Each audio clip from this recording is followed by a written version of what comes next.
All right, welcome everyone to another Reading Magazine live interview. We are here with Anthony Orozco in City Park in the city of Reading. And Anthony, you do a lot of stuff, and you're in the community a lot.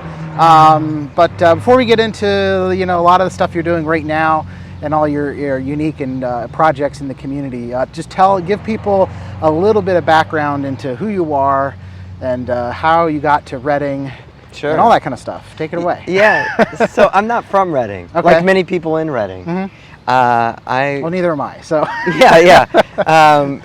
A lot of people come here. They find themselves here because they're pursuing a dream, whether that be the American dream, or for me, it was pursuing my career. I went to school for journalism. I'm from Cincinnati, Ohio, and I went to the University of Cincinnati, studied journalism, and sent my resume everywhere, especially to places that are known for their rock climbing.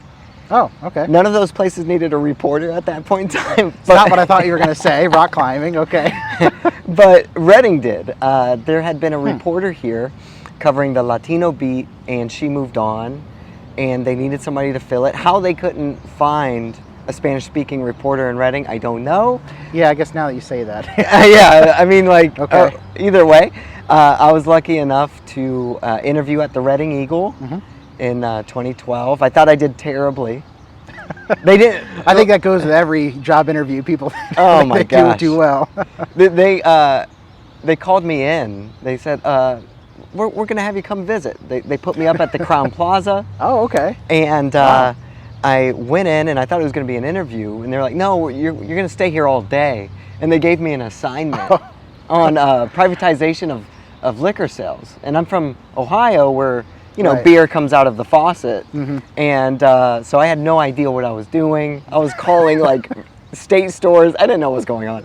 I did really bad. Either way, they needed a Spanish-speaking reporter. They said, this kid speaks Spanish. Or at least, they didn't even know if I spoke Spanish. Nobody speaks Spanish over there. So they trusted me, and they gave me the job, and that's how I ended up here. I didn't know anybody here. I don't have any friends or relatives in this area, so I just packed up a car and moved. I found a place in West Reading, and right above Say Cheese. Oh, okay. Yeah, and cool. Somebody needed a roommate.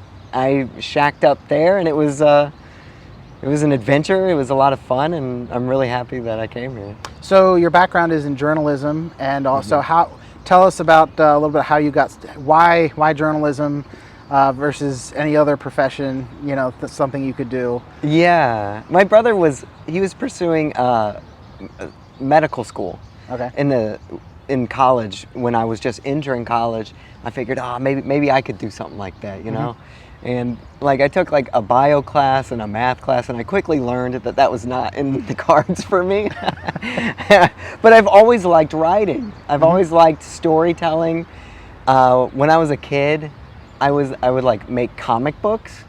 They were all rip-offs of Dragon Ball Z or Superman. We gotta start somewhere. Yeah, there was no original thought in them, but I liked doing that, and it always stuck with me. And so I was like, you know what? I'm better at writing. I'm better at English. Let me pursue some sort of English degree, but how can I make money off of it? How can I make a living for myself?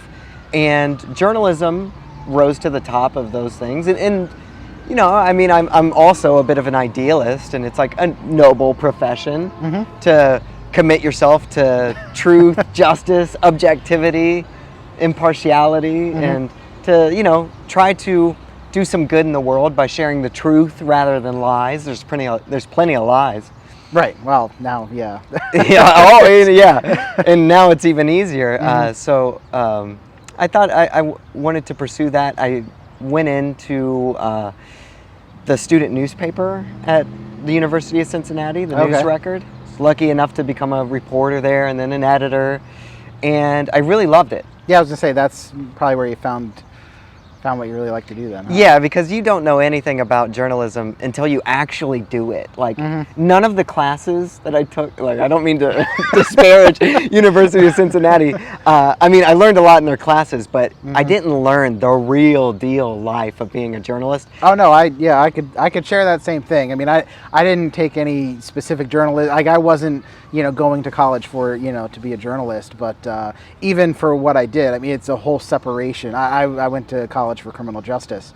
So, really, there is a separation between any of those things, in criminal, lawyer or even police officer. Like, there is a big difference between what you learn there versus what our real world experience would be. And journalism is very much like that too. So yeah. And once I started doing it, I mean, I really loved the aspect of journalism where I'm basically like kind of, I don't know, like a well-meaning spy, or like a fly on the wall. Like, I'm in situations. Spy, huh? Yeah, it's hard for me to say, but it's like I'm in situations that I have no business being in.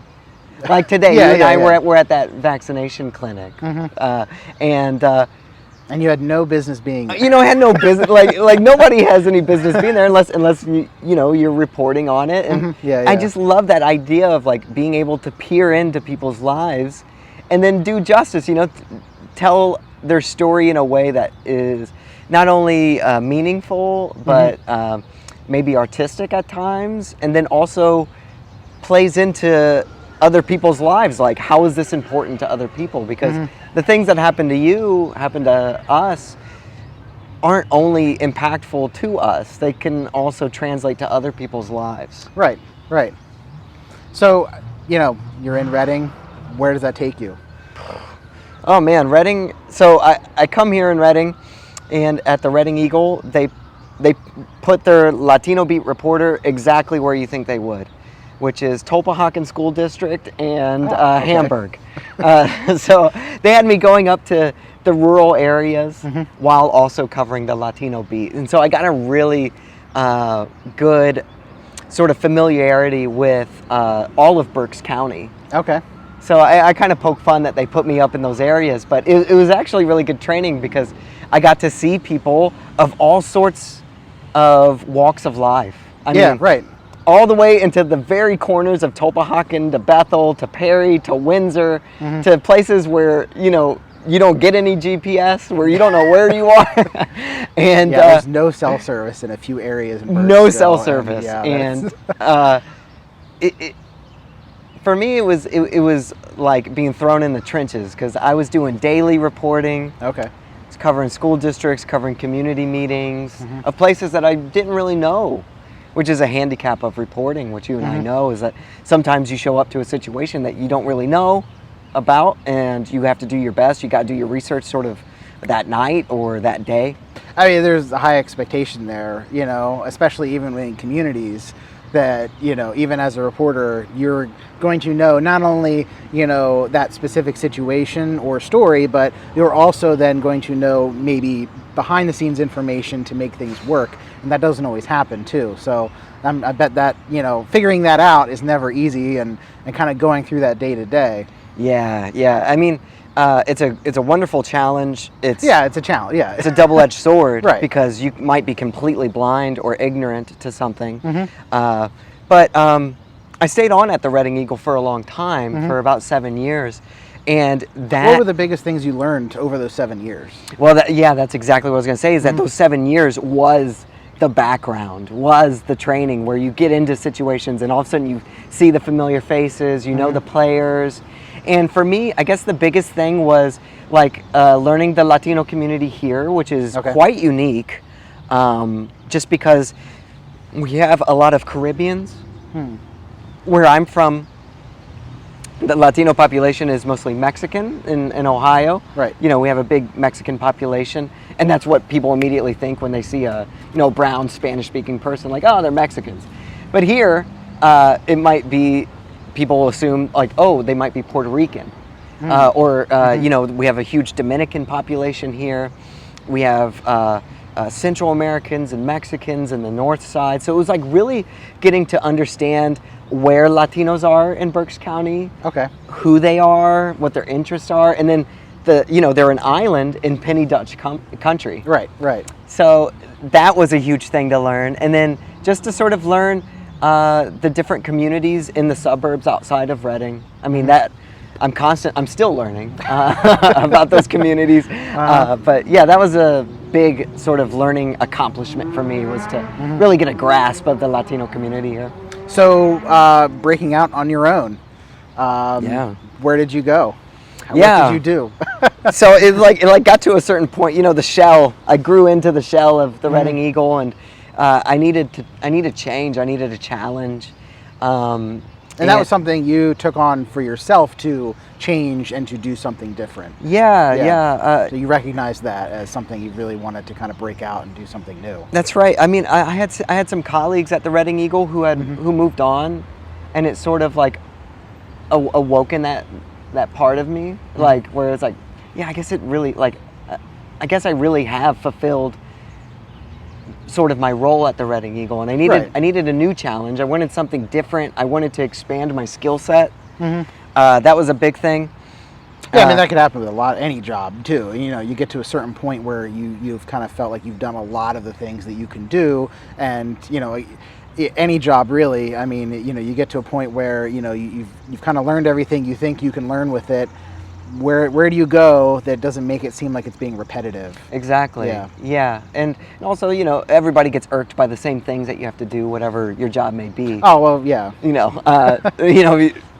I got sick of some things, and then really, for me, it was about chasing something rather than running from something. Okay. So whether or not I had frustrations at the Eagle for one reason or another, those are really minor compared to what I was chasing, which I thought, is my destiny. Right, a bigger dream. I just want to see what else is going on. Like, what can I possibly do with this journalism thing? And I had seen that the Berks County Community Foundation, they had like these research reports. They did one about, well, maybe I won't say. They did one. They had somebody do it, and this person had like really crazy credentials, like international bylines. They were like a professor of journalism, and you could just tell like they phoned it in. Oh, okay. They mailed it in. They snail mailed it in. Like, it was just like did you even visit Berks County for this thing? And somebody there was like, if you ever want to do a report, let us know, because we've seen your work and we think you could do a good job. So I saw an opening. I applied for it. They said, yeah, we'll let you do this report. And as soon as they said yes, I literally walked into the editor-in-chief's office, and I was like, hey, I got to talk to you about my career. Oh, wow. and really, I just needed that crack in the door and somebody to believe in me for me to pursue something new. I mean, I had gotten a ton of support from the Reading Eagle. They believed in me a ton. They entrusted me with a lot of stuff. With the city beat too, I covered City Hall for a little while there, and now, I'm sure with any job, when you go in and you say something like that, there is a little bit of a fear as to what have you gotten yourself into and where are you going. Oh, for sure. How did you manage that? Oh yeah, I was scared.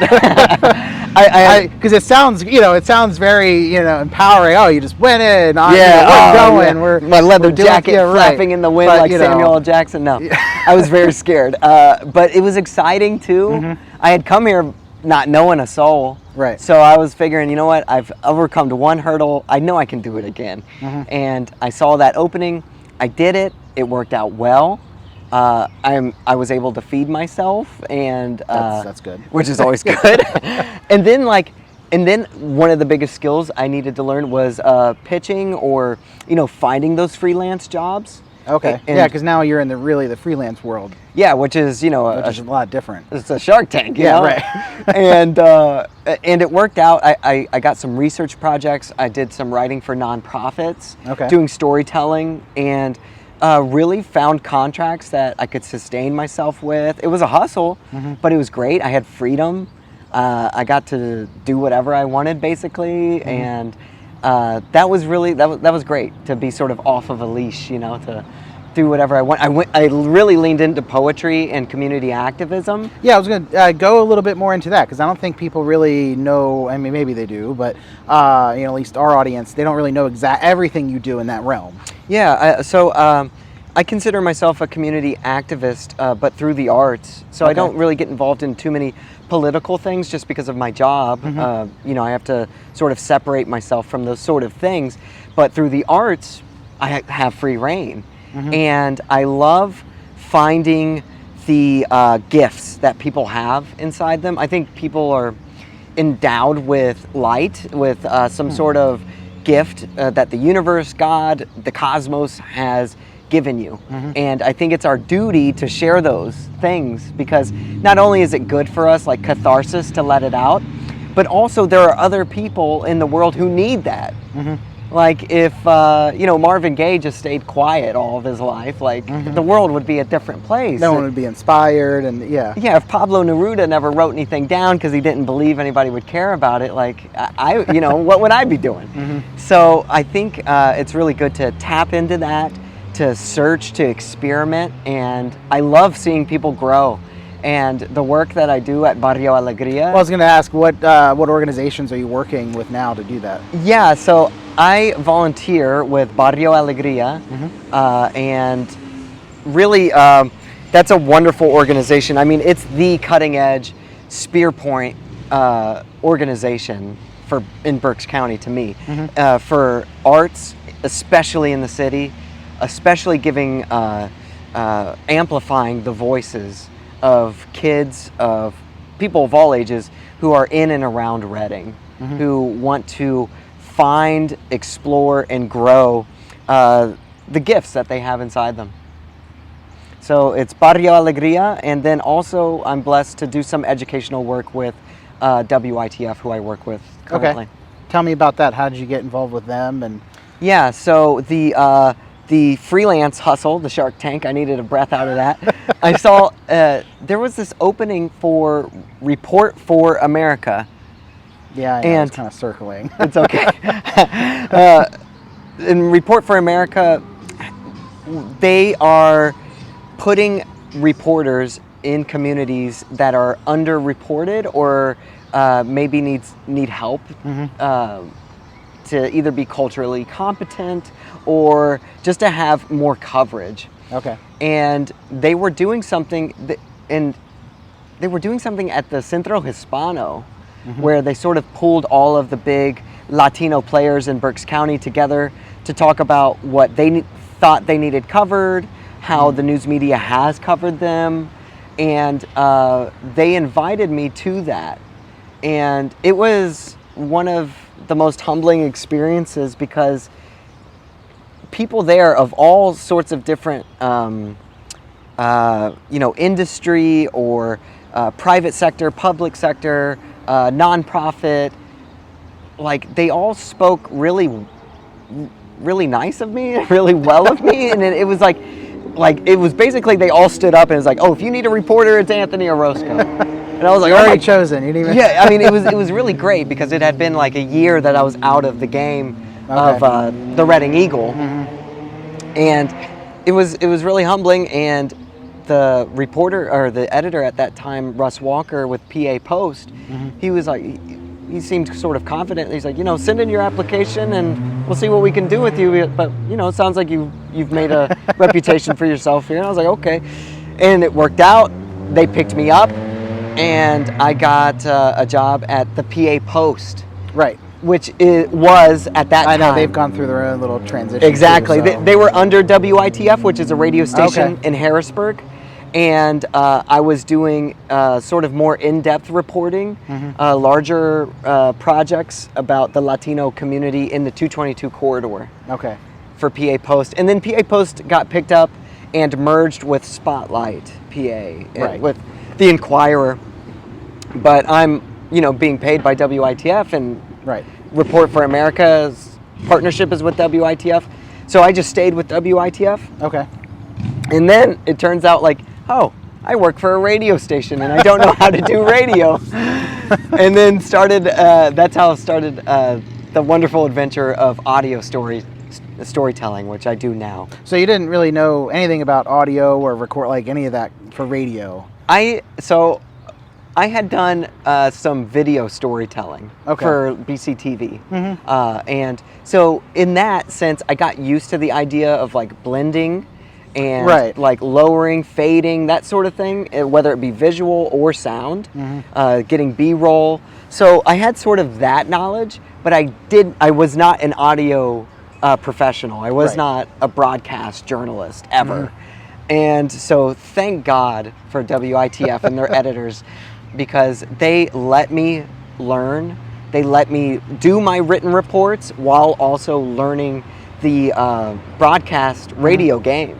I didn't know anything about it. Well, for people, just tell people exactly how they're different, because I don't think, I mean, even for me, in some cases, I don't think people understand what the difference really is and how that's managed, and like what new skill sets you would have had to learn, that kind of thing. Because you do a lot of broadcast. I mean, this is a live broadcast. Oh no, it is. But but I mean, like, but the differences specifically with radio and how you manage that. I mean, like I said, that is a whole different kind of thing. I mean, now you're walking around with the shotgun mic and the boom pole and the you know, I mean that.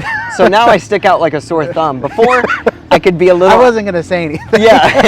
Before I could be a little bit undercover with my notepad and maybe a recorder, but now I'm walking with that mic and I got my earphones on, you know, and so like learning the differences is like really it's a whole other world, because I didn't have to worry about what my recorder was picking up so much, like, you know, the bumps, the scratches, and me scribbling notes on my notepad. Now I don't even really use a notepad.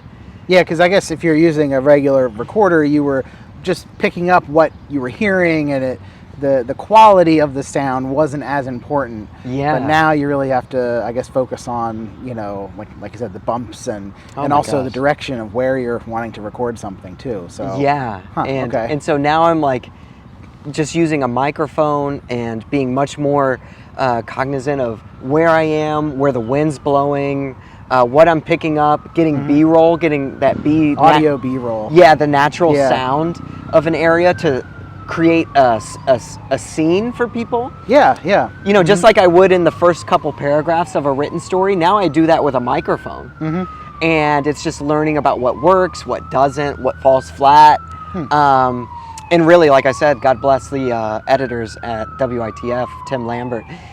He's always helping me, making my stories better, making the audio stories way better than what they would be if he just left me to my own devices. Yeah, because I imagine that's something you really have to hone in and craft, just like in writing or, you know, video producing. Like, you really have to kind of take the time to really kind of figure out what you're looking for too. The whole editing process. Okay. That's a whole other thing too. That's a whole other beast. I've never had to do that just for audio, but yeah. Yeah, I mean, just like videos, it's very similar to videos. Okay. But yeah, I mean, to do that every day now is wild. And also, every story that I do basically has like 3 stories. So it's like you have a 1-minute audio story that goes out to stations all across PA. Oh, okay. You have one that is more of like a script that people read, like another host would read, and then they press a button of an audio sound that doesn't involve me.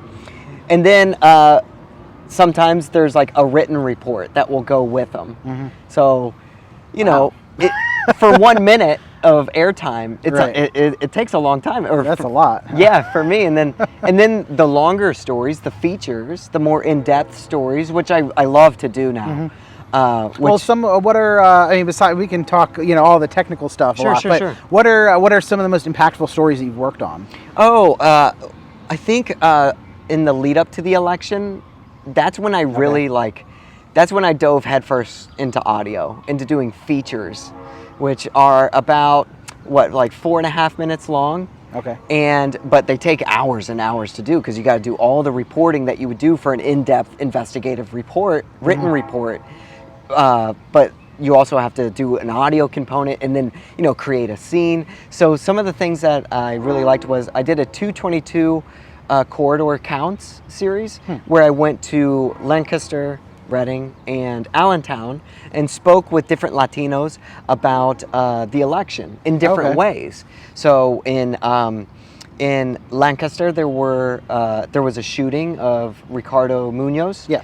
I went there the day after Oh, you for did? that. Okay. But while I was there, I got to speak with two young parents, I think in their teens and 20s or early 20s, and it was going to be the first time that they ever voted, and so I took the opportunity and I just got their perspective. What matters to them? What doesn't?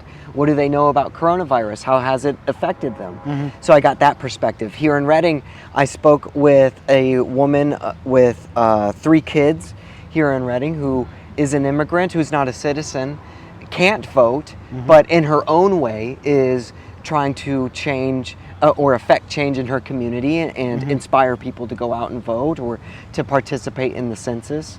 How will the election affect her as an immigrant and her children? And then up in Allentown, which I think was a really interesting article, was sort of a look at Latinos going up against the Democratic establishment. So I really love nuance and complexity. Usually we think Latinos, by and large, lean towards more Democratic. And there was a Democrat challenging the incumbent, Peter Schweier, for state representative up there, Enid Santiago, and also Tim Ramos, who has run for and is running for mayor as a Republican out there, and he was also involved with Latinos for Trump.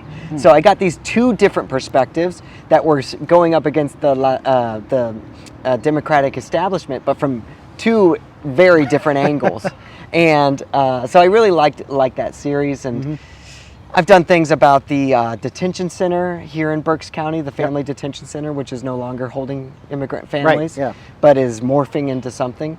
We'll see what that is. And I've done so many features, and I'm doing a feature right now about political power that Latinos have and what may happen in Allentown. I don't want to give too much away. Yeah, that's all right. But I'm working on that right now, and I don't know what has been impactful, but I know which ones I've liked. Well, so where is the future? Where is the future taking you? Where do you want to be in 10 years? I know it's loaded question. You could go anywhere, you know, but where are you going? Where do you want to go?